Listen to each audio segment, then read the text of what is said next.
Bonjour à vous, j'espère que vous allez bien. Aujourd'hui, je vous partage mes 7 astuces pour améliorer la luminosité de votre maison. Alors c'est vrai que quand on a une maison existante, bien souvent, la luminosité intérieure n'est pas à la hauteur de ce qu'on ferait dans du neuf, notamment dans les bâtis anciens. Justement, on a plutôt des petites fenêtres. Donc la première solution ce serait de faire des gros travaux, de tout rénover, y compris d'agrandir les ouvertures.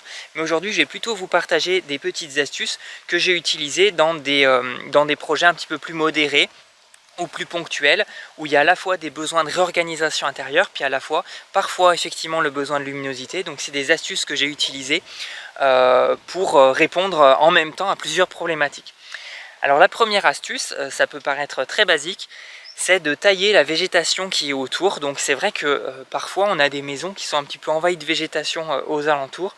On a des arbustes, des plantes grimpantes et parfois des gros arbres. Donc la première chose, c'est de se poser la question, est-ce qu'on ne peut pas éclaircir un peu tout ça? Parce qu'en fait c'est là où on amène ou pas la luminosité jusqu'aux fenêtres. C'est déjà ça la première des choses.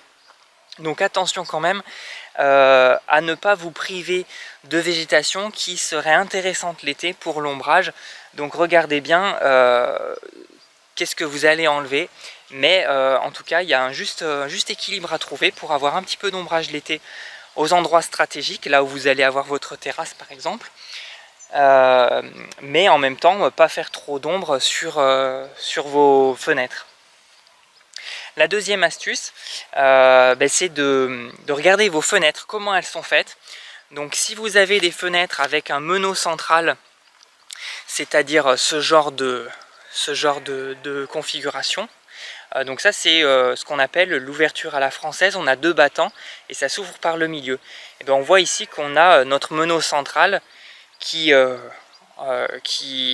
nous prend de l'emprise de fenêtre.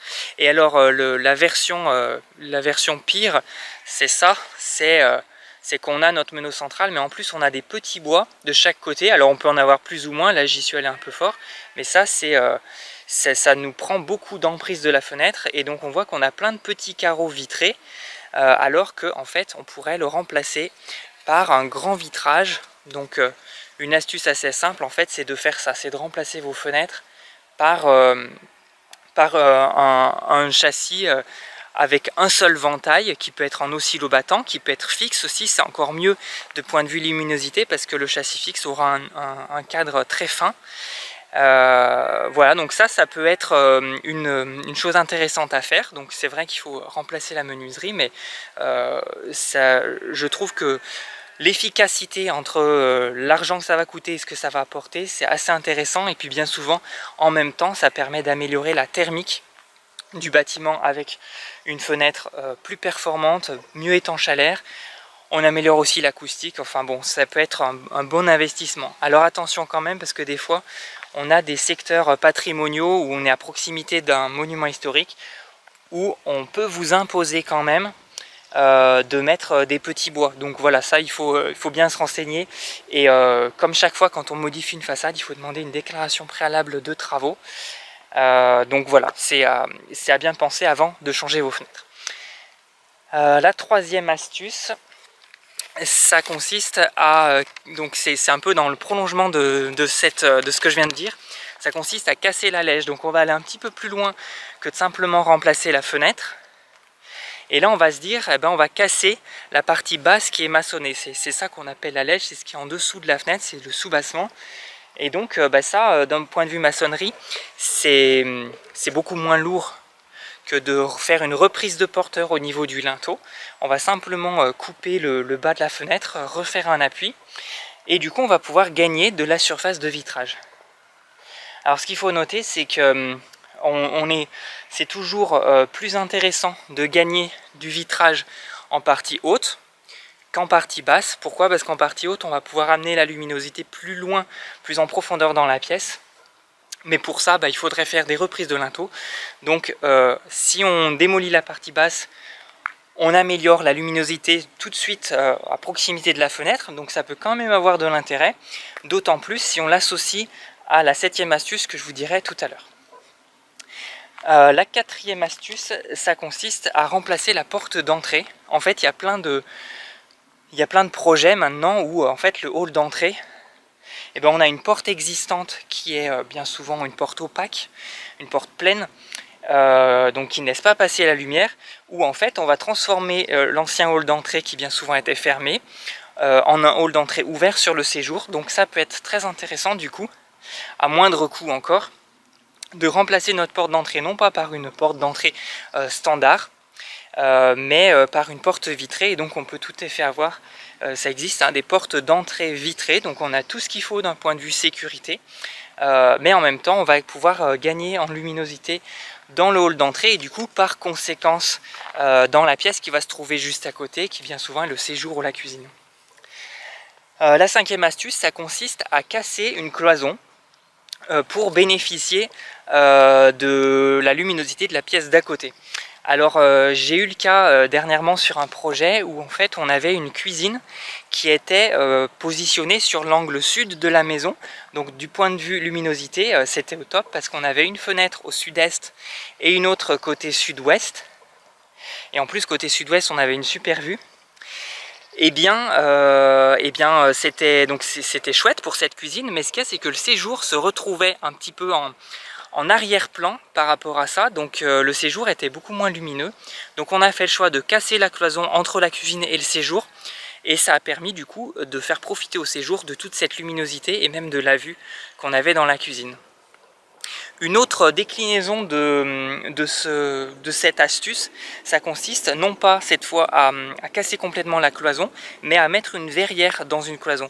Donc j'ai eu le cas dans un projet de rénovation d'un appartement à Saint-Étienne, où en fait on avait, c'était un petit T2, donc il y avait un séjour cuisine qui avait une fenêtre, et puis à côté une chambre qui avait une fenêtre.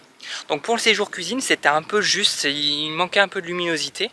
Donc on a mis une verrière entre ces deux pièces, et ça a permis de récupérer côté séjour la lumière de la fenêtre de la chambre sans pour autant couper l'intimité qu'on peut avoir entre les deux pièces, puisque la chambre elle a quand même sa verrière, donc elle est quand même séparée, et puis on a un rideau qui permet que quand la personne reçoit du monde après, elle peut fermer le rideau, ce qui fait qu'on a quand même un peu de lumière qui passe, mais on ne va pas voir ce qu'il y a dans la chambre. Ensuite, nous avons, je reprends ma petite note, nous avons la sixième astuce qui consiste tout simplement à peindre en blanc. Donc ça, je pense que vous vous en doutez, c'est vrai que le blanc, c'est intéressant parce que ça va réfléchir la lumière et donc ça va la conduire de la fenêtre jusqu'au fond de la pièce, tout simplement en réfléchissant sur les parois. Donc le blanc, très intéressant. Pour autant, j'aurais tendance à modérer le truc en disant faut pas s'empêcher non plus de mettre de la couleur, voire même du noir. Moi j'ai eu le cas justement dans ce petit appartement dont je vous parlais, où en fond de séjour, pour le coup, on a mis non pas du noir mais du gris très foncé, et mes artisans me disaient mais vous êtes sûr que ça va être bien, ça va faire sombre et tout. Et en fait on est vraiment resté sur cette idée, et le résultat est super parce que en fait, comme on est en fond de pièce, on ne perd pas réellement en luminosité. La lumière qui vient des fenêtres, elle a été conduite par le blanc déjà jusqu'au fond du séjour. Et au fond, on a cette teinte qui en fait n'enlève pas vraiment de luminosité. Et qui par contre, d'un point de vue décoration, amène vraiment du caractère à la pièce. Et un côté, voilà, un côté un peu atypique et chaleureux. Donc voilà, peindre en blanc, mais sans forcément s'interdire d'un peu de créativité. Et le septième point, donc c'est un peu dans la même idée que les murs, ça va être le sol. On va choisir un sol plutôt clair. Donc pourquoi je dis plutôt clair? Parce qu'il ne faut pas non plus prendre du blanc pour le sol, parce que ça serait éblouissant. Et on est beaucoup plus gêné par un éblouissement qui vient du sol que du ciel. Hein. Le corps humain est fait comme ça, parce que le soleil est en haut, mais on s'en rend compte quand il y a de la neige par exemple. On est très gêné par l'éblouissement qui vient du reflet de la neige. Donc voilà, pas de sol blanc, mais on évitera quand même les sols vraiment foncés et on choisira plutôt des sols clairs qui vont permettre de conduire la lumière. Et c'est là où je vous disais, quand on casse l'allège d'une fenêtre, si tout de suite on a un sol plutôt clair qui va nous refléter, nous réfléchir la lumière, ça va être